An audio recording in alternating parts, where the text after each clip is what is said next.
Hi, everyone. David Wood here with Brother Rashid. Brother Rashid. Yes. I've been hearing about this place called Israel for a little while. You heard of this place? I guess, with the news? Yeah, I've heard about it on the news. And I've been watching lots of programs, people explaining the situation. And as far as I've been able to gather from watching news programs and especially from watching Muslim videos explaining the situation, here's what happened. Yeah. For many centuries, you had a group of people right there in Palestine. They're called the Palestinians. And they're there minding their own business. And then all of a sudden, a big group of Jews show up, push them off their land, kick them off their land, force them into camps, and then Jews take over and begin oppressing everybody. And so now you've got these people who are forced off their land by Jews. They're forced off their land, and now they're freedom fighters just trying to get their land back. And who would deny a person a right to try and get your land back once you've been kicked off your land by what are now occupiers? That's the version of events I'm getting from the news. Now, do you think, how accurate do you think that is? I can add to it. They also give an example. If somebody comes to your house and take over all the rooms in your house and leave you in a small corner, what are you going to do to him? And they give different examples, or kick you out of your home and took it. Yeah, that's not self-defense, right? I mean, it's self-defense. Who's going to deny self-defense? The problem, it's not true. It's like the Jews, they came from Mars or from another planet as aliens, and suddenly they popped up there. Or the version they give is like they came from Europe. That's not totally true. You have to say some of them came from Europe, some of them were there all the time, and some of them we kicked from our Arab countries. Wait, just to be clear, the Jews who are there now, who are there now, you're saying they came from different areas. Some, there had always just been Jews there. There had always been Jews there. Some Jews moved there from Europe, and some Jews moved there when they were kicked out of Muslim countries. That's right. And so it's kind of a mixture of various groups there. By the end of the 19th century, there were more than 25,000 Jews in that piece of land. So long before Israel, long before the foundation of Israel. We kicked out of Arab countries through years and decades around 850,000 people, Jews. From Morocco, Algeria, Egypt, some of them, they were kicked out before the foundation of Israel. Some of them during the foundation of Israel in 1948, some of them after. So people do not pay attention to details. When they say, let's send them back to Europe, well, how about the ones we kicked out from Morocco? Who's going to bring them back? Are you going to give them their lands, their homes, their jobs, their money? Or you could even go back to the origins of Islam, when Muhammad expels or exterminates 3 Jewish tribes of Medina. Following the reasoning here, that land should be given back to the Jews. Yeah. Muhammad conquered the oasis of Khaybar, subjugated the people there. Eventually, Umar kicked them out because Muhammad said that he wanted no Jews or Christians in the entire Arabian Peninsula, even though they'd been there for centuries. Yes. Expelled them, said, hey, you were here before us, but get out now. And that's perfectly fine according to Muslims. But if we're going to talk about, giving back land and so on, then, I mean, Jews should be given land in Muslim countries across the world. First of all, they existed for thousands of years there. Second, it's not true that that place was a country and another country took over. It's, for example, in Morocco, It was a country called Morocco. France came into Morocco, occupied the land, but still there is France. So we can tell, go back to your country. This is our country. It wasn't like that in Israel. That land never was called, there was no state called Palestine. So it was, first of all, it was under the Ottoman occupation. So this is an area of the Ottoman Empire. Yes. So there's the Ottoman Empire, and there's a part of it down here. Yes. Okay. And when the Ottomans were defeated with the British, it was under the British mandate. So the Ottoman Empire fights a war. Yes. They lose the war, and now your land is controlled by the British because you lost. And then it was divided, that whole region was divided to countries. Jordan didn't exist. Lebanon didn't exist. Other places didn't exist. So they started dividing. Oh, let us give this land to these people, all of them in the 1920s. So Lebanon, Jordan, and then the turn, Syria, for example. And when Jews saw Arabs are taking these lands, they say, hey, can we have a land for us because we are afraid of these guys? Every time they get mad, they kill a bunch of us. Can we have like our own state? And the British said, yes, I think we need to think about it. That's the Bill for Promise in 1917.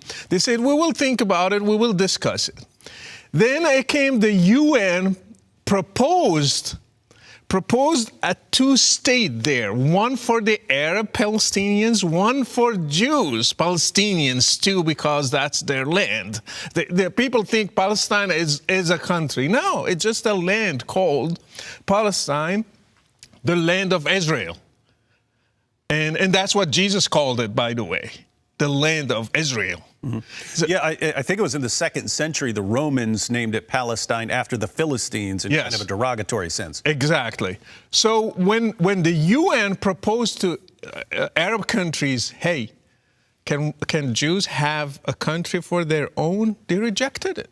It was 2 states, more land for them than today, actually. And they said, no. We don't want that. So Israel went and they declared themselves as a state. They said, fine, you don't want a land for you? We want a land for us. So in May 1948, they said, we declare we are an independent Jewish state. On the 14th of May. The 15th of May, Arabs attacked Israel, the new state. They got defeated. They lost more land. They waited years. In 1967, they said, let's do it again. They gathered more countries. They attacked. They got defeated. This time, they lost the West Bank because it was under Jordan. They lost Gaza. It was under Egypt. They lost Sinai, which was belongs to Egypt. They lost the Golan Heights. They lost so many lands. Egypt, after that, negotiated with Israel. They said, can we have just Sinai? And I don't really care. They said, peace. You sign peace. Something called peace. No wars. So they signed. They got Sinai back. Syria still waiting. They didn't get the Golan Heights. Palestinians, they choose violence.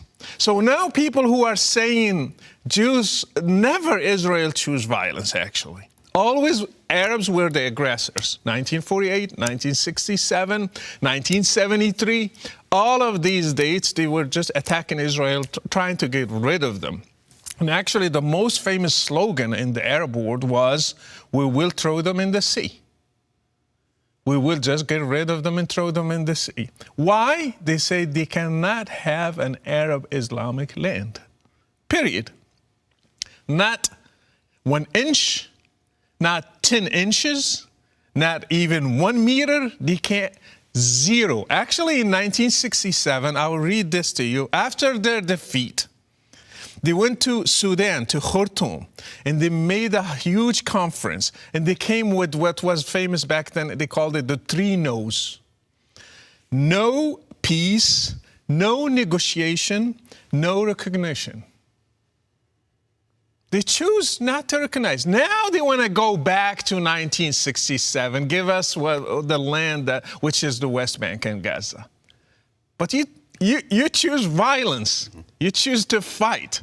So it's not accurate that Israel took a state called Palestine, kicked the Arabs out of it, and they just like came from Europe. That's really a false narrative. People should dig a little bit into history and should find out. So the myth is there's this group, they're the Palestinians, they live in their land that is Palestine, they have their country, and then they get invaded by Jews at some point, kick them off their land, and now they're fighting to get their land back that was theirs. That's the myth. The reality is you always had some Jews there, and you had other groups there. You had Arabs from other areas, and you had Assyrians, and you had all kinds of people. You had Christians, you had Muslims, you had Jews.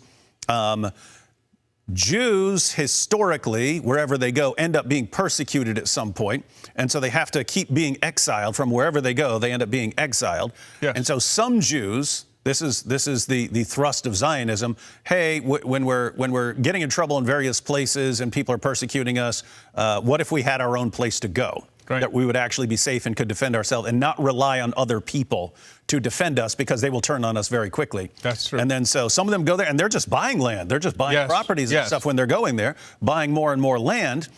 And then eventually you've got, but that's not its own country. That's an area of the Ottoman Empire. The Ottoman Empire fights in a war, loses. Then that area is under the control of the British. Yes. And there are Jews there, there are Christians there, there are Arab Muslims there.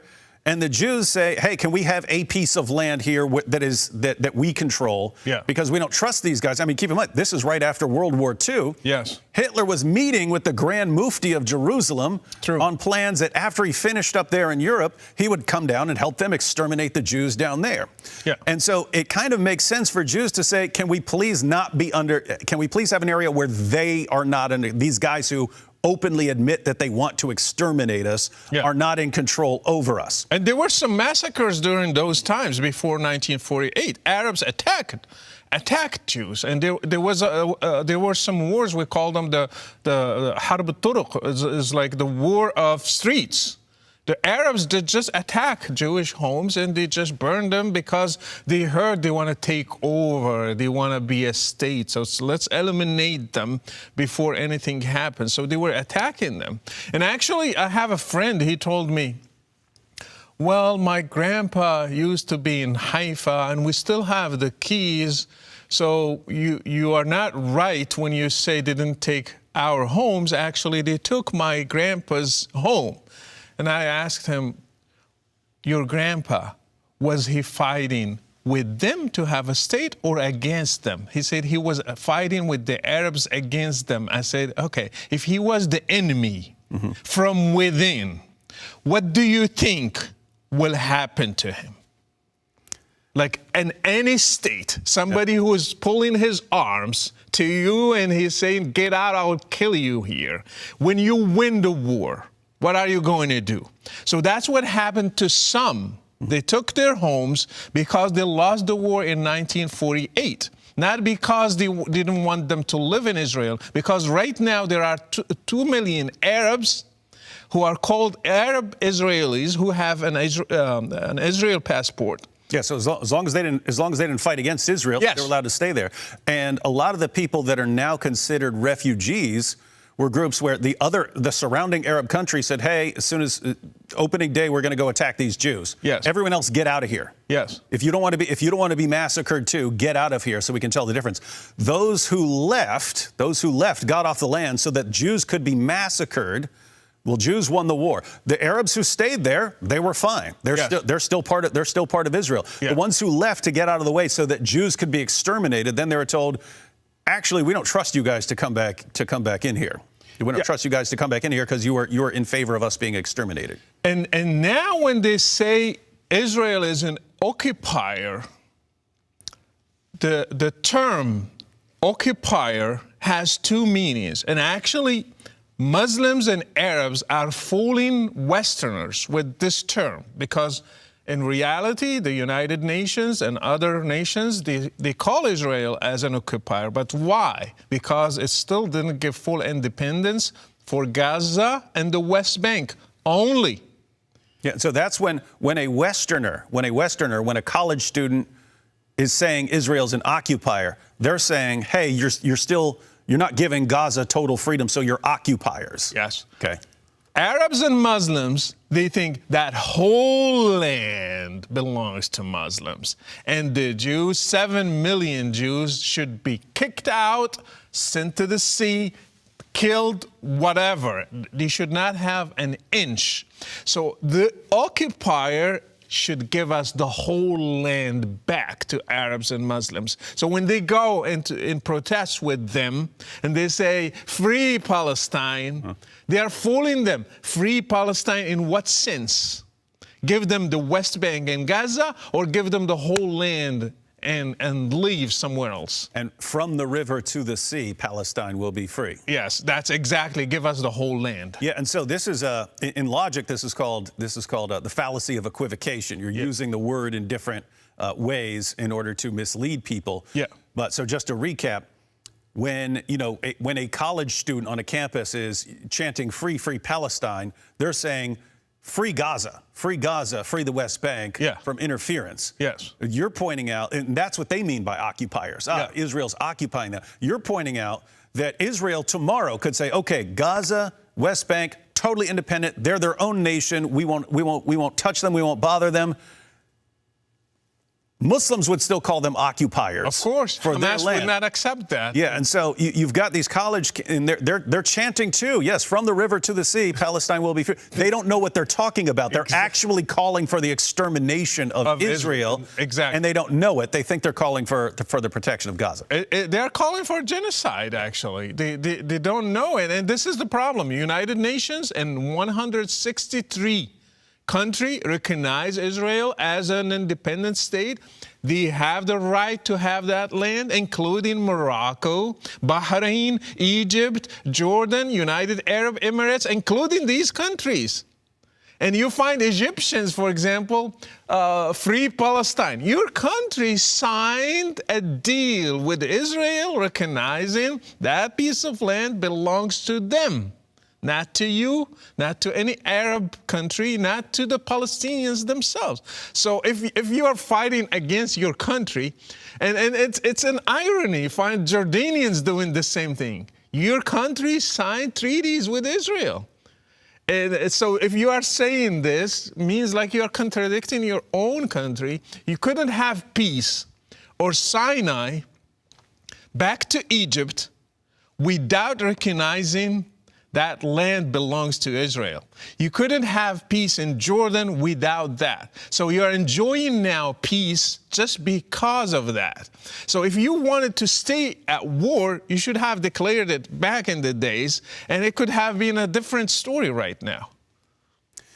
And so I have to say, given the hostility, so you pointed out, a plane simply lands in Dagestan, and the airport gets swarmed. Yeah. The airport gets swarmed by people who are looking for Jews, going after Jews.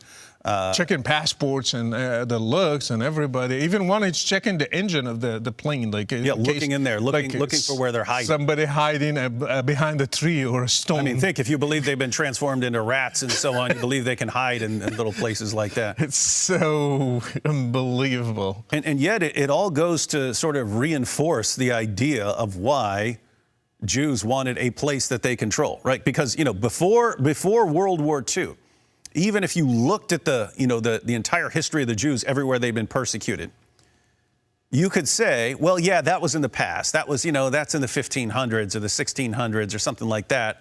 We're in the modern world now. Jews are safe in whatever countries they go to. Yeah. And then you're in, Germany and all the surrounding countries, they start loading Jews into cattle cars and hauling them off to be exterminated. Yeah. That's modern, super developed Germany. In fact, there were people who had escaped from concentration camps and went back and warned Jewish towns, hey, do you know what they're doing? They're taking us to camps and working us and starving us to death and tossing us into ovens. Yeah. And the Jews didn't believe them in these towns. They treated them like you're crazy people. What are you talking about? Germany? Yeah. The place that has all the physicists? Yeah. Germany, the place that's producing all the operas right now? Are you crazy? These are the most developed people in the world. Civilized, and they're sending them off in cattle cars and so on. So anyway, it's that whole perspective that Jews are safe in Western countries. That just fell apart. That just fell apart after World War II. Yeah. And they had a pretty solid case for where they need their own area. Yeah. And then they start getting attacked. I mean, they've been attacked for centuries in Muslim areas, but now it gets dialed up. Yeah. And so then they need a place where they can go. And it's just amazing that the world is still saying, well, you don't need that one place where you can actually defend yourself. Wait, you can't even take a plane somewhere without people being ready to attack you. And they are attacked now, even in the U.S. and the U.K. I mean, protests that are pro-Israel, they get attacked, and in Australia they are calling them "gas the Jews," and they want that to be back. And actually, I have seen on social media so many places they are posting pictures of Hitler, and they say like he knew what he was doing, so they wanted them to be killed. And let me say this, Dave. This is attached to religion. Why Muslims they don't want Jews to have that piece of land? They have many countries. 49 Muslim majority. Just make them look good. Look at Yemen, for example. What did you do with it? It's ugly. Nobody want to live there. And it's a disaster. Look at Libya, for example. So that piece of land, like you are telling me, like you need it so bad and you want to do something with it, and go to Syria, go to Iraq. I can name all of them. They are all failing states. Even Sudan. What did you do with them? Nothing. So the whole idea, the Jews should not have a Muslim land. Any Muslim land belongs to Muslims. And actually, the Hamas Charter says this. The land belongs to Muslims, not to Christians, not to Jews. Even there are Christian Palestinians there. No, the land doesn't belong to them. They can be guests, okay. And they're our protection, dhimmis, but they cannot own it. It belongs to us. The same thing, they're still calling for Andalus, the Iberian Peninsula. They still think one day they will get it back, because once a piece of land becomes a Muslim land, that's it. We marked it. It will never be back to a Jew, to a Christian, to a Gentile, to a polytheist. No, it's marked. It's like the dog when he goes and he pees around. So that, okay, I marked my boundaries. You never go to them. So Muslims actually peed all over the Middle East and North Africa and all that. And they said, okay, this is our land now. Nobody comes here and takes it. And their commentators base that on the Quran verse, drive them out from whence they drove you out. Even though that's talking about Mecca, they'll apply it as a general principle that anywhere where you control it at some point and then you get driven out of, then you just have to keep fighting until you eventually get it back. And Israel's the focus right now because it's kind of the closest to home. That's the closest to the heart of the Muslim world. And it's Jews, so it's dialed up. But, two things here. One, you've got all these college campuses saying free Palestine, and from the river to the sea, Palestine will be free. These guys they're so dumb. Yeah. They're actually calling for Hamas to take over. They want what do you think would take over if Hamas won? It would be Hamas. Hamas would then be in control. An actual terrorist group would be in control of that land. So that's one thing. The other thing is, even if you gave them everything they want and said, okay, we're just going to give the entire land to Hamas to take over, they're going to take over the government, attention would immediately shift to Spain. Yeah. To other places. Of course. Right. And then it would be, from the Mediterranean to the Atlantic Ocean, Spain must be free, and they're going to have Spain. David, it's a religious war. It's not because of the land. People think, oh, because Israel is occupying the land. It's a religious war. I'll tell you why. I have a very good example. In Morocco, we have two cities in the north. Moroccans believe it's theirs, it's ours. Spain they belong to Spain right now. We cannot have access to them unless we have a visa. Geographically, they are in our land, but the administration and everything belongs to Spain. They have like a barrier and we cannot cross it, and you have to check your passport and everything. I have never seen a protest in any Muslim country, including Morocco. We want that land back. And this just tells you why you have never seen anyone doing that. Because they turned Palestine into a religious war. So you find a Muslim in Pakistan, free Palestine. You find a Muslim, it's an irony, for example. We have a city close to those occupied cities in Morocco. It's 40 kilometers from them. I saw the other day protests, people, free Palestine. I was yelling at him. I was like, just free the city next to you. It's only 40 kilometers from you. Why you are trying to free a country that is 4,000 kilometers away from you? That just shows you, because the Hamas was able to incite Muslims all over the world and tell them this is a religious war. This is between Jews and Muslims. And this is actually the prophecies of Muhammad are now being fulfilled. And we have to kick them out, and we have to invade, and they will hide behind the tree and behind the stone and say, oh, Muslim, come kill me. So they are looking forward to fulfill those prophecies and kill the Jews, get the land back, and it's the end times. And so we have the armies of Muhammad. They storm out of Arabia. They go across northern Africa up into Europe, conquering and conquering. They head east all the way out to India and China, conquering. And then all of a sudden, the Ottoman Empire loses a war, and everyone says, "Hey, wait a minute. We cannot, at this point in history, we cannot trust the people around the Jews to have control over them, because we know what they're intending. Therefore, Jews are going to get a piece of their own land." It makes perfect sense. It makes perfect sense. You've got all these Muslim countries. It makes perfect sense for Jews to have one spot that they actually have control over. All the responses, oh no, they could be safe in other lands. That was all like destroyed. That was completely destroyed. You do not know when people are going to turn against Jews and start killing them. And therefore, they got one little spot of land, and that becomes the focus for decades now of the entire Muslim world. No, we cannot allow Jews to have 1 inch of land that we do not control. And that's the situation. And so we end up with a complete myth. There's this group there. They're called the Palestinians. They've been there forever. And Jews came down from Europe and took their land from them, pushed them off, and now they're freedom fighters. That's a myth. That is a lie. It's complete deception. It's not what happened. In reality, there were Jews there. There were Arab Christians. There were Arab Muslims. And people realized, hey, Jews need some of this land that they control, and other groups can have other land in the area, but Jews need at least some land that they control. And the Muslim world has declared that that is completely unacceptable, and are willing to attack Jews around the world in response to that. But the fact that they are willing to attack Jews around the world anytime something goes wrong and they want to run out and attack Jews is kind of the clearest proof why Jews need a spot. If they're not going to be safe anywhere else in the world, if they can't go to Dagestan without being attacked, seems like they need a spot of their own.